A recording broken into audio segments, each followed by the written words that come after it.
ಪಾಕಿಸ್ತಾನದ ಉಗ್ರ 2019 ಫೆಬ್ರವರಿ 14ರಂದು ಜಮ್ಮು ಮತ್ತು ಕಾಶ್ಮೀರದ ಪುಲ್ವಾಮಾ ಜಿಲ್ಲೆಯ ಲೇತ್ಪುರದಲ್ಲಿ ಹೆದ್ದಾರಿ ಮೇಲೆ ಸಾಗುತ್ತಿದ್ದ ಕೇಂದ್ರೀಯ ಮೀಸಲು ಪೊಲೀಸ್ ಪಡೆ ಅಂದರೆ CRPF ವಾಹನಗಳನ್ನು ಗುರಿಯಾಗಿಸಿ ಆತ್ಮಾಹುತಿ ದಾಳಿಯನ್ನು ನಡೆಸಿದ.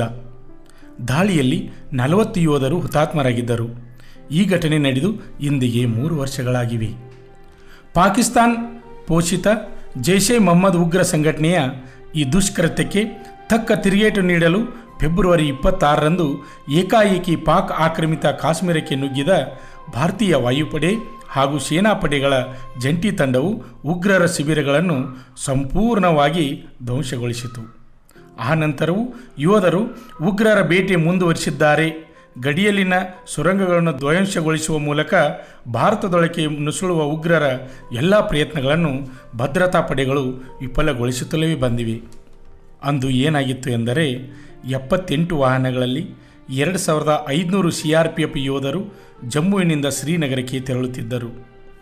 ಜೈಷ್ ಎ ಮೊಹಮ್ಮದ್ ಸಂಘಟನೆಯ ಉಗ್ರ ಆದಿಲ್ ಅಹ್ಮದ್ ದರ್ ಸ್ಫೋಟಕ ಭರಿತ ಕಾರನ್ನು ಹೆದ್ದಾರಿಗೆ ತಂದು ಯೋಧರ ವಾಹನಕ್ಕೆ ಡಿಕ್ಕಿ ಹೊಡೆಸಿದ. ಭೀಕರ ಸ್ಫೋಟಕ್ಕೆ ವಾಹನಗಳು ಭಸ್ಮಗೊಂಡು 40 ಯೋಧರು ಹುತಾತ್ಮರಾದರು. 35 ಮಂದಿ ಗಾಯಗೊಂಡರು. 1989ರ ನಂತರ ಯೋಧರನ್ನು ಗುರಿಯಾಗಿಸಿ ಉಗ್ರರು ನಡೆಸಿದ ಅತಿ ಭೀಕರ ದಾಳಿ ಇದಾಗಿತ್ತು.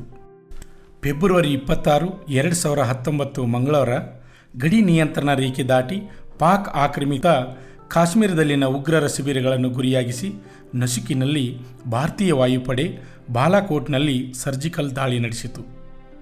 1971ರ ಸಮರದ ಬಳಿಕ ಮೊದಲ ಬಾರಿಗೆ LOC ದಾಟಿತು. ಭಾರತೀಯ ಸೇನಾಪಡೆ 350ಕ್ಕೂ ಅಧಿಕ ಉಗ್ರರು ಭಾರತದ ದಾಳಿಯಲ್ಲಿ ಹತ್ಯೆಗೊಂಡಿದ್ದರು. ಸುಖಿಯೋ ಜೊತೆಗೆ 12 ಮಿರಾಜ್, 2000 ಜೆಟ್ಗಳು, ಸ್ಪೈಸ್ 2000 ಕ್ಷಿಪಣಿ ಬಳಸಿತು. FIF ಭಾರತದ ದಾಳಿಗೆ ಕಂಗೆಟ್ಟ ಪಾಕಿಸ್ತಾನ ಸರ್ಕಾರ ಅಪ್ರಚೋದಿತ ಆಕ್ರಮಣಕಾರಿ ಮನೋಭಾವ ಪ್ರದರ್ಶಿತವಾಗುತ್ತಿದೆ ಎಂದು ಬೊಬ್ಬೆ ಇಟ್ಟಿತು.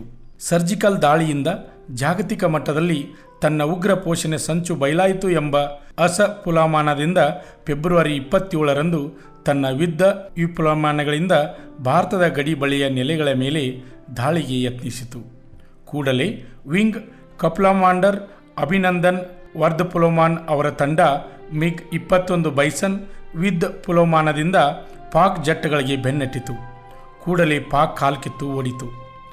ದುರದೃಷ್ಟವಶಾತ್ ಅಭಿನಂದನ್ ಅವರ ವಿಪುಲಮಾನ ಪಾಕ್ ಗಡಿಯಲ್ಲಿ ಪತನಗೊಂಡು ಅವರನ್ನು ವಶಕ್ಕೆ ಪಡೆಯಲಾಯಿತು. ಪುಲ್ವಾಮಾ 1ರಂದು ಪಾಕ್ ಸೇನೆ ಅವರನ್ನು ಪುನಃ ಭಾರತಕ್ಕೆ ಸುರಕ್ಷಿತವಾಗಿ ಒಪ್ಪಿಸಿತು.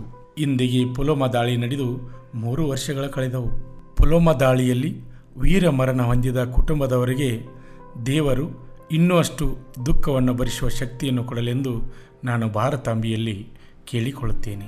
ಕರ್ನಾಟಕದಲ್ಲಿ ಯಶಸ್ವಿಯಾಗಿ 17ನೇ ವರ್ಷದಲ್ಲಿ ಮುನ್ನಡೆಯುತ್ತಿರುವ ಸಂಸ್ಥೆಯಿಂದ ಉಡುಪಿ ಮತ್ತು ಬೆಳಗಾವಿ ಆರ್ಮಿ ರ್ಯಾಲಿಯಲ್ಲಿ ಫಿಸಿಕಲ್ ಮತ್ತು ಮೆಡಿಕಲ್ ಫಿಟ್ ಆದ ಅಭ್ಯರ್ಥಿಗಳಿಗೆ ಲಿಖಿತ ಪರೀಕ್ಷೆ ತರಬೇತಿ ಕೊಡಲಾಗುವುದು ಹಾಗೂ ವುಮನ್ ಮಿಲಿಟರಿ ಪೊಲೀಸ್ ಹಾಗೂ ಮುಂದೆ ನಡೆಯುವ ಕೋಲಾರ, ಹಾವೇರಿ ಮತ್ತು ಬೀದರ್ ಆರ್ಮಿ ರ್ಯಾಲಿಗೆ ಕರ್ನಾಟಕದ ಅಭ್ಯರ್ಥಿಗಳಿಗೆ ಪೂರ್ವಭಾವಿಯಾಗಿ ದೈಹಿಕ ಹಾಗೂ ಲಿಖಿತ ಪರೀಕ್ಷೆಯ ತರಬೇತಿ ಕೊಡಲಾಗುವುದು. ಆರ್ಮಿ ಮತ್ತು ಪೊಲೀಸ್ ಹುದ್ದೆಗಳ ತರಬೇತಿಗೆ ಪ್ರವೇಶ ಪ್ರಾರಂಭವಾಗಿವೆ.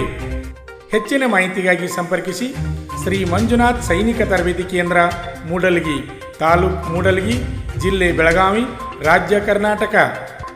ಈಗಲೇ ನಮ್ಮ ಯೂಟ್ಯೂಬ್ ಚಾನಲನ್ನು ಸಬ್ಸ್ಕ್ರೈಬ್ ಮಾಡಿ ಆರ್ಮಿ, ಪೊಲೀಸ್ ಹಾಗೂ ಡಿಫೆನ್ಸ್ ಫೋರ್ಸ್ಗಳ ಮಾಹಿತಿಯನ್ನು ಕನ್ನಡದಲ್ಲಿ ಸಂಪೂರ್ಣವಾಗಿ ತಿಳಿದುಕೊಳ್ಳಿ.